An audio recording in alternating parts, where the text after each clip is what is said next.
ou bonsoir selon l'heure à laquelle tu regardes cette vidéo. Aujourd'hui, je dois te parler des problèmes que tu dois prévenir lorsque tu veux venir étudier dans une université allemande, peu importe la filière que tu veux faire. Si tu veux rien manquer à propos de cela, reste scotché jusqu'à la fin. Vois la vidéo jusqu'à la fin. Allez, losker. Si tu es nouvelle sur cette chaîne, moi c'est Sylviane Simo et sur cette chaîne je parle d'études, je parle de formation professionnelle, mais aussi de mindset. Mon frère, ma soeur, abonne-toi, active la cloche de notification et partage ces vidéos au moins dans 2 groupes WhatsApp pour m'encourager. La première chose que tu dois noter, c'est quoi? Lorsque tu décides de venir en Allemagne étudier, lorsqu'on te dit au pays là qu'il te faut une prise en charge pour 1 an pour qu'on puisse te donner le visa à l'ambassade ou qu'il te faut un compte bloqué pour 1 an, qu'on puisse te donner le visa à l'ambassade. Ce qu'ils n'écrivent pas à la suite, c'est que chaque année, si tu veux étudier en Allemagne, il te faut prouver que quelqu'un peut te prendre en charge, que tu peux te prendre en charge ou que tes parents ont créé un compte bloqué pour toi pour pouvoir te prendre en charge chaque année. Je répète bien si tu ne m'as pas compris, parce que c'est très sérieux.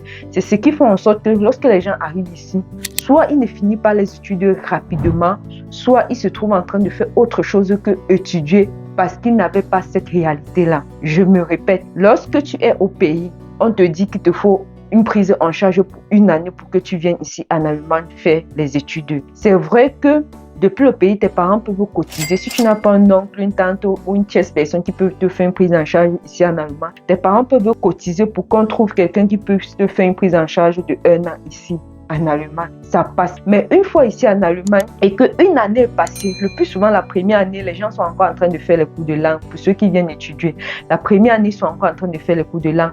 Du coup, ils ne sont pas encore inscrits à l'université et pour pouvoir travailler, bref, tout ce qui va, je vais expliquer ça à la suite de la vidéo.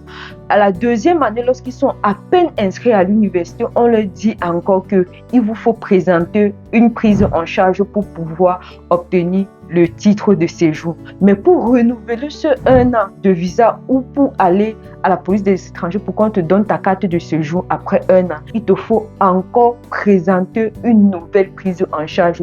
Si tu n'as pas cette prise en charge, ils ne te donnent pas la carte de séjour. Conséquence, soit tu bascules pour faire autre chose comme la formation professionnelle avec laquelle tu vas te prendre en charge totalement, soit tu te mets, je ne sais pas, soit tu pars pour faire au pair, bref, tu te mets à faire autre chose. Mais si tu n'as pas cette prise en charge, ils ne peuvent pas te donner ce titre de séjour. Directement, tu deviens sans papier, comme quelqu'un qui est passé par la mer pour arriver en Europe. Ça, c'est une réalité que les gens vivent beaucoup ici, mais ils ne vont pas t'expliquer clairement pourquoi est-ce qu'ils n'ont pas continué les études ou pourquoi est-ce qu'ils se sont retrouvés après 5 ans toujours au niveau licence. Donc toi qui es en Afrique et que tes parents sont pauvres et qui prennent la peine de t'envoyer en Allemagne pour faire les études, ou tu choisis de venir en Allemagne pour faire les études, ils se battent pour t'envoyer en Allemagne pour faire les études. Si moi j'ai un conseil à te donner, c'est ceci.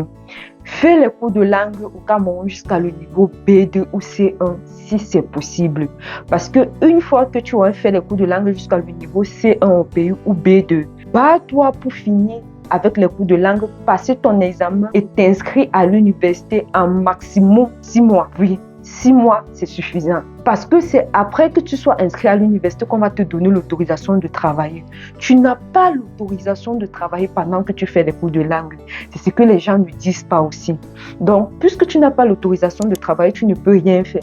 Et les gens ici ne peuvent pas t'embaucher illégalement. Tous les employeurs savent que si tu n'es pas encore inscrit à l'université, si tu es encore en train de faire les cours de langue et que tu es étranger, ils n'ont pas le droit de t'employer pour que tu travailles dans leur société. Du coup, ils ne vont pas t'employer. Donc, bats-toi en 6 mois pour finir avec les cours de langue, passer ton examen, t'inscris à l'université. Et les 6 autres mois qui restent, tu sais au moins que tu vas te battre pour cotiser au moins la moitié, je dis bien au moins la moitié de l'argent qui va te permettre d'acheter encore une nouvelle prise en charge pour que si tes parents ont quelque chose à compléter ou si tu as quelque chose à prêter à quelqu'un, cela ne soit pas beaucoup.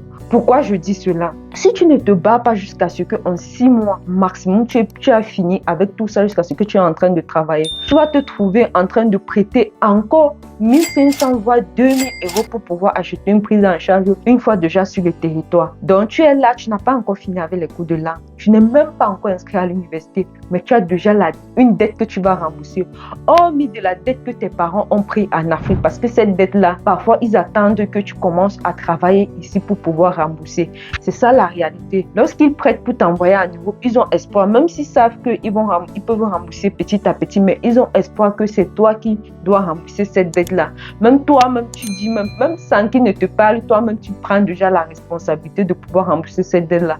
Parce qu'en quittant l'Afrique, tu es tellement naïf, tu penses qu'arrivant ici, là, tu vas directement commencer à travailler, ce qui n'est pas le cas. La deuxième chose que tu dois savoir une fois que tu es déjà inscrit à l'université, pour toi qui suis cette vidéo, c'est ceci. En fonction du travail que tu dois choisir de faire, parce qu'il y a des gens qui ont tellement la pression de rembourser des dettes, ou les gens qui auront tellement la pression de pouvoir cotiser l'argent qu'ils doivent payer la prise en charge l'année qui suit avec, qui sont obligés de prendre des travaux un peu pénibles pour pouvoir gagner beaucoup. Donc, en fonction du travail que toi, tu auras choisi de faire, choisis maintenant le nombre de matières que tu sais que tu peux valider à l'université. Parce que n'oublie pas le principe de l'exmatriculation. Je dis ceci. En fonction du travail que tu as choisi de faire, choisis le nombre de matières que tu peux passer chaque semestre à l'université.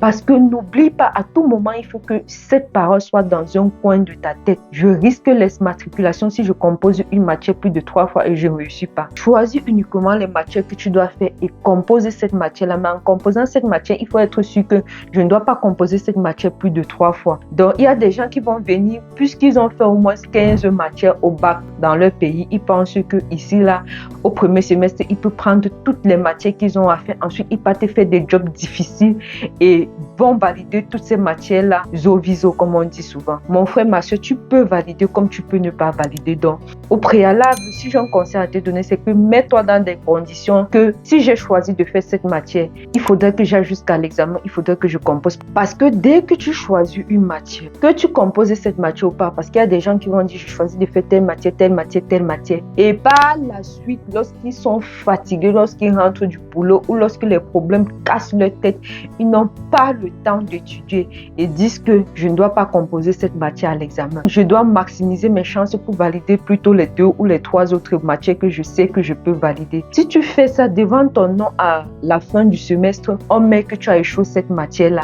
Et si tu fais ça 3 fois pour cette matière-là, on t'exmatricule directement de l'université. Donc, il faut faire très attention lorsque tu arrives. Il faut être très stratège. Il faut aller près des gens qui sont déjà là depuis. Tu leur demandes comment ça fonctionne. Si tu ne comprends pas comment ça fonctionne, redemande jusqu'à ce que tu comprennes comment le système de ton université fonctionne. Cela va t'éviter l'exmatriculation si tu peux déjà cotiser pour pouvoir te payer une prise en charge chaque fin du mois. Ceci était mes 2 conseils pour ceux qui veulent venir en Allemagne et étudier. Si tu as aimé la vidéo, s'il te plaît, partage-la au moins dans 2 groupes WhatsApp et mets un petit pouce like à la vidéo pour m'encourager. Allez, rendez-vous à la prochaine vidéo.